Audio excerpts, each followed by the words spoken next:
Sveiki, sveikinuosi su jumis iš Strasbūro, Europos parlamento, pirmoji 25 metų sesija. Pirmiausia, 20 sausio inauguracinė prezidento Donaldo Trumpo kalba. 47 prezidentas, bet tikrai gerokai skirtingas lyginant su visais 45, kurie buvo anksčiau, todėl kad čia yra antroji jo kadencija. Paskutinė, aš tikiuosi, nebus konstitucinių pataisų, bet labiau patyręs, labiau lojali komanda, aiškus palinkėjimai tautai ir pasauliui, ne tiek daug pasauliui, daugiau tautai, taip, ir aišku, jo koncentracija į vidaus politiką yra akivaizdi. Kągi, laikosi savo rinkiminių pažadų.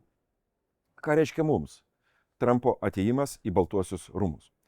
Greičiausiai jis bandys vystyti daugiau dvišalių santykius su ES valstybėmis narėmis negu su pačia ES. ES jam yra per didelė, per galinga ir matyt jau netokia lengva partnerė. Bet ES neturėtų susimesti į kampą, nutilti ir panašiai. Atvirkščiai, su tarpusavio pagarba, pripažinimu, teisėtas atėjimas į valdžią, mes turime suformuoti savo darbotvarkę, kokią mes norim pasiūlyti Jungtinėms Amerikos valstijoms. Ekonomika, prekyba, bendradarbiavimas visose srityse, kurios lemia žmonijos pažangą ir, žinoma, saugumas ir gynyba. Pokyčių bus, ypatingai mūsų pusėje. Reikia mūsų įsipareigojimų. Štai ir Lenkija, ir kitos valstybės, Lietuva jau padarė savo sprendimą dėl padidintų investicijų į krašto apsaugą neišvengiamai. Jeigu norime, kad Jungtinės Amerikos valstijos nenusigręžtų nuo Europos, Europa turi rodyti savo suinteresuotumą ir pasiruošimą bendradarbiauti. Tame tarpe didindama ir investicijas.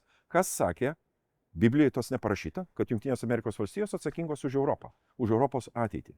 Tik partnerystė, tik aiškus įsipareigojimai iš abiejų pusių gali nulemti mūsų ilgalaikius ryšius. O jų reikia, pripažįstu. Kągi, Lenkija pristatė savo pirmininkavimo prioritetus. Antrasis Donaldas, tik tai šį kartą Tuskas, atvyko į Europos parlamentą. Aš sakyčiau, kalba buvo gera, emocinga, kadangi, nepamirškite, šiuose rūmose yra dvi tokios konkuruojančios Lenkų komandos. Viena iš Tusko partijos, kita iš štai daugiau Kačinskio pusės.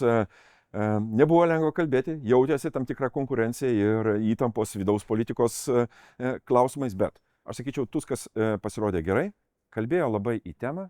Pirmiausia, jis pasakė, kad jo pirmininkavimo prioritetas yra saugi Europa. Ir vėlgi, tie patys dalykai, kuriuos mes jau žinome, bet labai gerai pakartoti europiečiams. Daugiau investicijų, daugiau supratimo, kas vyksta ir veikime kartu. Nedelskime, nes delsimas reiškia padidinti savo rizikas, su kuriomis mes galime susidurti. Jis labai aiškiai kalbėjo ir apie neteisėtą imigraciją, aktualu ir Lietuvai, ar ne. Kalbėjo, kad reikia didinti dereguliaciją, mažinti biurokratizmą, remianti sveikų protų ir panašiai. Viskas yra ok. Tai aš manyčiau, kad užskaitau jo kalbą, kalbėjo kaip politikas, kalbėjo lenkiškai beje, ar ne, leido savo diskutuoti dėl to laisvai ir panašiai. Ruošdamiesi savo pirmininkavimą 27 metais, pagalvokime, kas pristatys Lietuvos pirmininkavimo prioritetus, supras Europą, ar ne? Mes sugebėsime komunikuoti savo programą. Taigi, čia aš sakyčiau gera pamoka ir geras pavyzdys. Šios sesijos metu dirbau ties rezoliucija dėl Irano, o Irane situacija tokia, kad štai praeitais metais virš 900 žmonių buvo pasmerkti mirčiai, mirties bausmė.